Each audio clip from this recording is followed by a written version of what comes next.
Cruzita is going to be a pop star. All she has to do is win a singing contest at her favorite theme park and get famous. But she can't go to the theme park this summer. Instead, she has to help out at her family's bakery, which has been struggling ever since Tío Chuy died. Cruzita's great-uncle poured his heart into the bakery, the family legacy, and now that he's gone, nothing is the same. When Cruzita's not rolling uneven tortillas or trying to salvage rock-hard conchas, she has to take mariachi lessons, even though she doesn't know how to play her great-grandpa's violin, and she's not fluent in Spanish. At first, she's convinced her whole summer will be a disaster. But as she discovers the heart and soul of mariachi music, she realizes that there's more than one way to be a star and more than one way to carry on a legacy. Here is a preview of Cruzita and the Mariacheros by Ashley Granillo. This book was an honor book in 2025 for the Pura Belpré Author Award. My grand Tío Chuy was the only person in my family who believed I could do absolutely anything, from learning Spanish to preserving his legacy, Lupe's Bakery. Ever since he died a month ago, that's all I've been able to think about. I do want to help out with Lupe's, but in my own way. If I become a super famous pop star, everyone will want to come to my family's panaderia, and I'll be rich enough to open 10 Lupe's bakeries. After all, singing is way easier than rolling tortillas or baking conchas, unless the singing has to be in Spanish. Atención a todos! Mr. Torres's voice is megaphone loud at the back of the classroom. Vamos a dar nuestras presentaciones finales ahora. Chairs squeak with anticipation. No one raises their hand. I squirm in my front row seat. Please don't pick me. I'm so not ready for my debut. Not yet. A blast of air from the AC sweeps under the folded paper rectangle on my desk, almost blowing it across the aisle. I clamp my hands over it and glance back at Mr. Torres. He purses his lips to call on someone, probably me. But Kelly Johnson, my best friend in the whole world, throws up her hand like she's about to plummet down the steep slope of a roller coaster. Yo iré primero. A split second later, Kelly's standing at the front of the room, confidently tossing her French braid over her shoulder. The gentle tinkling of piano music floats through her phone's speakers. Her voice trembles through the opening of Olivia Rodrigo's Todo Lo Que Quiero, or All I Want. For our Spanish 1 final, Mr. Torres asked each of us to translate anything we wanted into Spanish and present it to the class. Of course, Kelly and I both had the same idea, to sing our favorite pop songs. The Spanish words glide off Kelly's tongue like she was born with the language. Mr. Torres keeps his eyes on his computer, quickly typing notes, but he's humming along as Kelly sings. I give her a thumbs up. She eyes me as if to say, "You're next, Cruzita." That's how it's always been since kindergarten. When she goes, I go next. I unfold the paper in front of me, a marked-up printout of the lyrics to my favorite 90s song.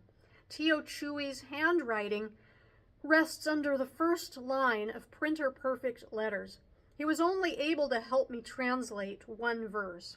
I tried to do the rest on my own, but I've made so many mistakes, scribbles and zigzags of words. Kelly finishes. Our classmates give her a standing ovation. My foot taps to the rhythm of the applause. It's kind of a habit. There's music in every sound. Cruzita. My name sounds different to me when Mr. Torres puts an accent on it. Sigues tú. My palms sweat. The lyric sheet goes limp in my hand as soon as I replace Kelly at the front of the classroom. I need to get at least a B on this presentation. Otherwise, my parents definitely won't take me to Encore Island this summer. Kelly scrolls through her phone to find the instrumental version of my song. She holds up her free hand, quietly counting down. 3, 2. She points at me at the same time that she taps play on her phone. The music crescendos like a gentle ocean wave. I tap my black and purple polka dot press-on nails against my thigh while I stare at the translated lyrics. Tio's handwriting is right here, like he was just a few weeks ago. I tell myself that this is no different than singing with him in his bakery van. I imagine my performance from the point of view of my classmates, totally captivated by my singing. They're drawn to the soulfulness in my voice, the passion that rises up from my gut. I dance complex choreography, and it's so impressive that they can ignore the occasional mispronunciation of a word, the stumbling over the accent. She's such a superstar, they say, nearly fainting as they record my every moment with their phones. She's gonna go viral. I look over my shoulder and say with a silky Spanish accent, visit Lupe's bakery in Paco Ima. In English, because even though I'm pretty sure I know how to say each of those words individually, I don't know how to combine them into a sentence. Ir a la panaderia de Lupe in Paco Lima. Visitar la panaderia de Lupe in Paco Ima. The classroom fills with chants. Cruzita, Cruzita, Cruzita. Mr. Torres is in tears. And nothing. The music plays on without me. I've missed the cue. Jumbled up Spanish flies out of my mouth on fast forward as I try to catch up with the music. Cuando el visiones? Visiones, no! Some of my classmates start to giggle. I peel my eyes from my notes and watch kids lean across the aisles to whisper into each other's ears. The hushed sounds are mostly in Spanish, so I only catch a phrase here and there. The ones that hit me the hardest are no sabo kid and coconut.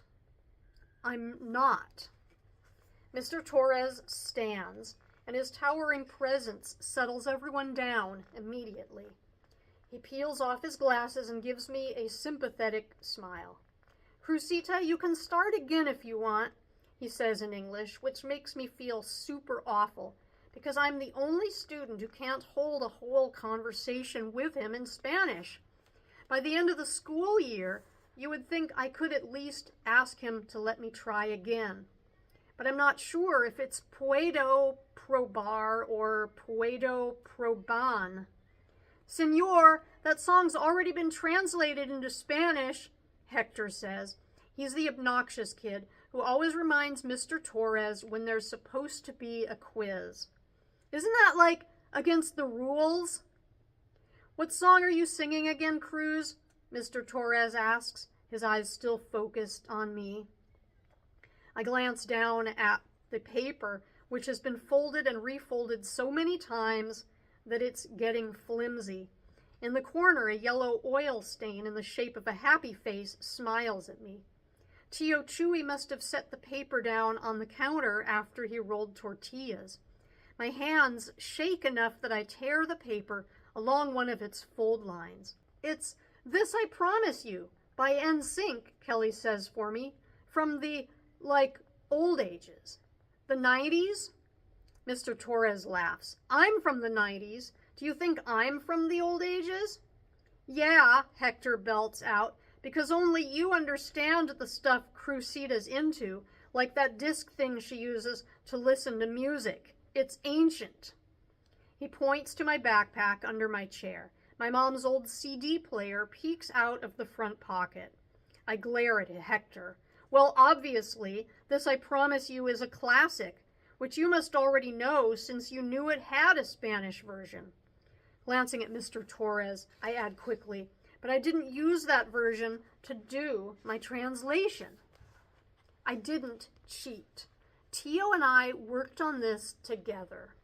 Hector snorts. Yeah, right. Mr. Torres silences him with one glance.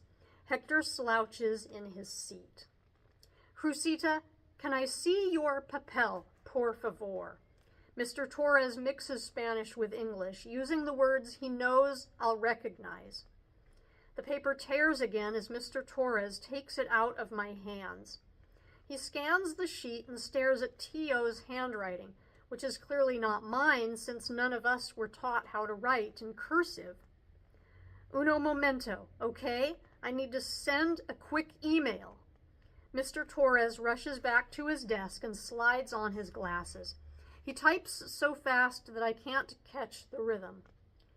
Cruzita can't speak Spanish, Hector whispers. What kind of Mexican is she?